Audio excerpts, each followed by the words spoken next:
For this lesson, you need to open the sample file, The World's Fastest Cars 6, from your sample files folder.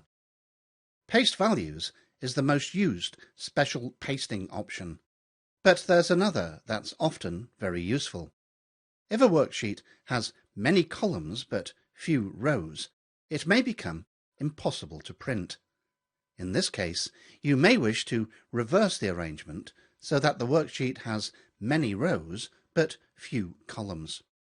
I'll begin this lesson by renaming the Sheet 3 tab to the word transposed. You learned how to do this in Lesson 1.9. So I double-click on the Sheet 3 tab and type the word transposed on the keyboard. Now I'm going to click on the World Cars tab to return to the World Cars worksheet. I'm now going to select the range A3 to H15 and copy it to the clipboard. So I click A3, drag down to H15, right-click and copy. Now I'll click on the Transposed Worksheet tab and click in cell A3. When I paste, this will be the top left-hand corner of the pasted cells.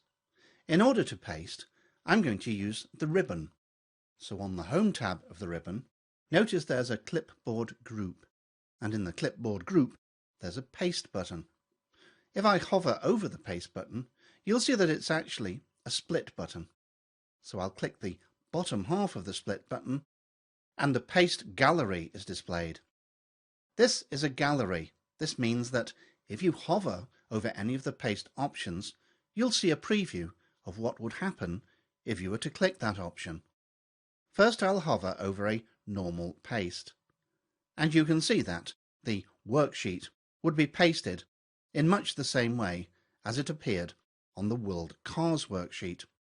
But I'm now going to hover over the Transpose button, and when I do, you can see that the makes of the car, McLaren, Ferrari, Jaguar, etc., are in row 3, and the attributes of each car, brake horsepower, price, country, etc., are in column A. If I now just go back to the regular paste, you can see the difference, because in this case, the makes, such as McLaren, Ferrari and Jaguar, are in column A, and the attributes of each car, miles per hour, kilometers per hour, etc., are in row 3.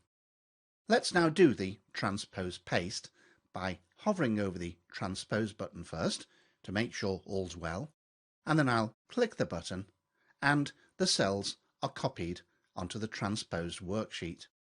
You can see that there's a little problem with this worksheet because the columns aren't quite wide enough to fully display their contents.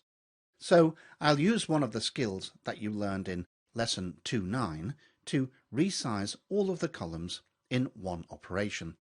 To do that, I'll first click the Select All button at the top left of the worksheet. When I click, this selects every cell in the worksheet, and now I'll hover over the junction of any of the column headers until I see the Resize cursor shape and double-click. And you can see that now every column is perfectly sized. All that remains for this lesson is to save your work, and I'll save with the new name, The World's Fastest Cars 7, and as usual, I'll save to the folder above, my sample files folder. I click the Save button, and you've now completed Lesson 3.6, Transpose a Range.